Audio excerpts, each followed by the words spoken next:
வானில் பறவைகள் பறப்பதும் தரையில் விலங்குகள் சுற்றித் திரிவதும் இயற்கைதான்.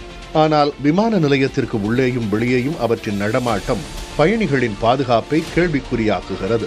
சென்னை விமான நிலையத்தை சுற்றி வீசப்படும் குப்பைகள் பறவைகள் மற்றும் விலங்குகளின் வருகைக்கு காரணமாகி பயணிகளின் பாதுகாப்புக்கு பெரும் அச்சுறுத்தலை ஏற்படுத்துகின்றன.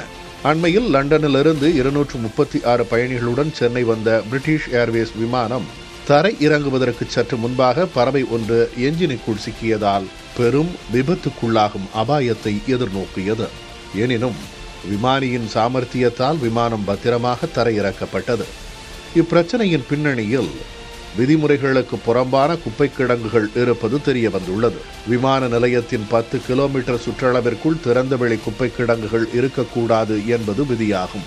ஆனால் சென்னை விமான நிலையத்தை சுற்றியுள்ள குன்றத்தூர், கொளப்பாக்கம், கருகம்பாக்கம் போன்ற 9க்கும் மேற்பட்ட ஊராட்சிகளில் திறந்த வெளியில் குப்பைகள் கொட்டப்படுகின்றன. இங்கு வீசப்படும் மாமிச கழிவுகள் மற்றும் இறந்த விலங்குகளின் உடல்களால் அதிக அளவில் பறவைகள் ஈர்க்கப்படுகின்றன.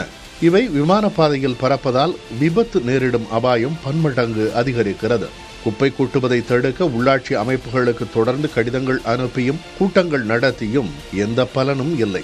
மாநில அரசு நேரடியாக தலையிட்டால் மட்டுமே இதற்கு நிரந்தர தீர்வு காண முடியும். இது ஒருபுறம் இருக்க, சென்னை விமான நிலையத்தை சுற்றித் திரியும் தெருநாய்களாலும் பயணிகள் பெரும் தொல்லைக்கு ஆளாகி வருகின்றனர்.